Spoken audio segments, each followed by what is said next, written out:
बरगदपुर गांव में सुबह का उजाला फैल रहा था। चिड़ियां चहचहा रही थी। हवा ठंडी और सुहानी थी। मुन्ना अभी भी सो रहा था।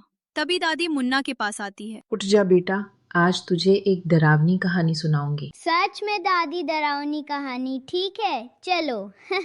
फिर दादी और मुन्ना आंगन में चले जाते हैं। थोड़ी ही देर में सारे बच्चे आंगन में इकट्ठा हो जाते हैं। सबके मन में उत्साह था। सब गोल बनाकर आंगन में बैठ जाते हैं। दादी कहानी सुनाना शुरू करती है। ये कहानी है पीपल वाले कुएं की चुड़ैल की। गांव के किनारे एक पुराना कुआं था और उसके पास एक बहुत बड़ा पीपल का पेड़। लोग कहते थे वहां एक चुड़ैल रहती थी। सब सुनकर बच्चे बहुत उत्साहित हो जाते हैं और कहते हैं, हम उसे देखने जाएंगे। पागल हो गए हो क्या? मैं नहीं जाऊंगी। चलो ना, आज रात चलते हैं, मजा आएगा। रात को सारे बच्चे वहां जाते हैं और देखते हैं। पर वो कोई साधारण चुड़ैल नहीं थी। वो हर रात आती, कुएं के पास चूल्हा जलाती, खाना बनाती और आराम से खाकर चली जाती। मैंने अपनी आंखों से देखा है। वो हंसती भी है, अजीब सी हंसी। रात हो गई। चारों तरफ सन्नाटा था। बस झींगुरों की आवाज और कभी कभी उल्लू की हूट। कुएं के पास धुंध गहरी होती जा रही थी और तभी चुड़ैल धीरे धीरे सामने आई। उसकी आंखें हल्की चमक रही थीं और पैरों की आवाज बिल्कुल नहीं आ रही थी। चुड़ैल ने जमीन पर हाथ नहीं लगाया, बस हवा में हाथ घुमाया और बर्तन अपने आप उड़ने लगे। आग खुद जल गई और सब्जी अपने आप कटने लगी। ये कैसे हो रहा है? लगता है यह जादू है। खाना बनाते बनाते चुड़ैल गाने लगी, पर उसकी आवाज अजीब थी, जैसे हवा गा रही हो। अरे रात के सत थी।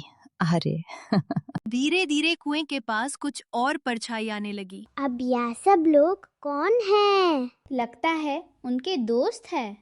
फिर चुड़ैल ने खाना परोसा और वे परछाई खाने लगे, जैसे एक अजीब रात की दावत हो। खाना खत्म होने के बाद चुड़ैल ने हाथ घुमाया और अचानक पेड़ चमकने लगे। पत्थर छोटे जानवर बन गए और हवा में एक रोशनी फैल गई और फिर चुड़ैल हंसी। मुन्ना और उसके दोस्त यहाँ सब देखकर डर कर कँपने लगे। अचानक चुड़ैल ने अपनी आंखें उनकी तरफ घुमा दी। इस बार उसकी मुस्कान थोड़ी डरावनी थी। छिप क्यों रहे हो? बाहर आओ। कुछ नहीं किया, हम बस देखना चाहते थे। मुन्ना ने हिम्मत की और धीरे धीरे आगे आया। चुड़ैल हंसी, लेकिन इस बार उसकी हंसी में डर नहीं, उदासी थी। पर मैं सिर्फ रात में जीती हूँ। ये सब मेरे दोस्त हैं। चुड़ैल ने कुएं की तरफ इशारा किया और कुएं में से एक रोशनी निकाली। वो थी दूसरे दुनिया की रोशनी। लोगों को दूसरे दुनिया पर ले जाते थे। जैसे ही चुड़ैल ने हाथ घुमाया, कुएं के अंदर से नीली रोशनी और तेज हो गई और अचानक कुएं के अंदर एक रास्ता दिखने लगा, जैसे कोई सुरंग। तभी अचानक एक मुर्गी वहां आ गई, जो शायद गांव से उनके पीछे पीछे आ गई थी। मुर्गी को देखकर लग रहा था मनो वह कह रही है, कुकड़ुकू कुकड़ुकू, मैं भी चलूंगी। अरे या भी आ गई। मुन्ना, उसके दोस्त और वो मुर्गी धीरे धीरे उस सुरंग में उतर गए और जैसे ही बाहर निकले, सामने एक अलग दुनिया थी। पेड़ हवा में उड़ रहे थे, फूल चमक रहे थे, वहां जानवर भी अजीब थे। एक मेढक टोपी पहनकर गाना गा रहा था, एक बकरी नाच रही थी और उनकी मुर्गी अचानक बोलने लगी। ये सब देखकर चंदा बोलती है, अरे बाप, ये क्या क्या हो रहा है यहाँ? हम कहाँ आ गए? मुझे तो डर भी लग रहा है। यह क्या हो रहा है हमारे साथ? मैं तो यहाँ वीआईपी हूँ, वीआईपी। अरे तू बोल कैसे रही है? वहां के घर जमीन पर नहीं, बल्कि हवा में उल्टे लटके हुए थे। लोग चलते नहीं, बल्कि उछल उछल कर चलते थे। उन्हें अपने घर ले गई। वो घर डरावना नहीं, बल्कि बहुत सुंदर था। दीवारों पर जादुई रोशनी और बर्तन उड़ रहे थे, यह सब देखकर गुड्डू बुलाता है। यह सब तो हमारी दुनिया से अलग ही है।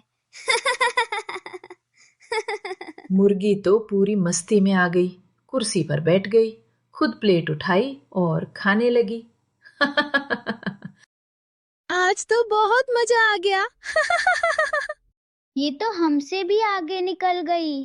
फिर चुड़ैल ने बच्चों को जादुई खेल खिलाए। गेंद खुद उड़ती थी, पतंग बिना डोर के उड़ती थी और हंसी अपने आप गूंजती थी। फिर अचानक चुड़ैल शांत हो गई और थोड़ी उदास भी, और चुड़ैल ने कहा, मैं यहाँ खुश हूं, पर गांव वाले मुझे समझते नहीं और मुझसे बहुत डरते हैं, पर मैं उन्हें डांटना नहीं चाहती। फिर बच्चों का जाने का समय हो गया, क्योंकि बच्चे उसे दुनिया के नहीं था, इसलिए वह वहां ज्यादा नहीं रुक सकते थे। अब तुम्हें वापस जाना होगा।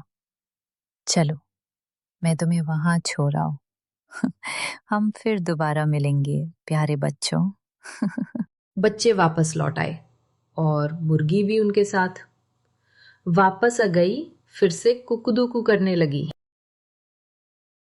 अरिया फिर से कुकडू कू करने लगी। फिर दादी बुलाती है। देखा बच्चों, मजा आया ना तुम्हें यह कहानी सारे सुनकर? बच्चे खुश हो गए और बोले, हाँ दादी, बहुत मजा आया।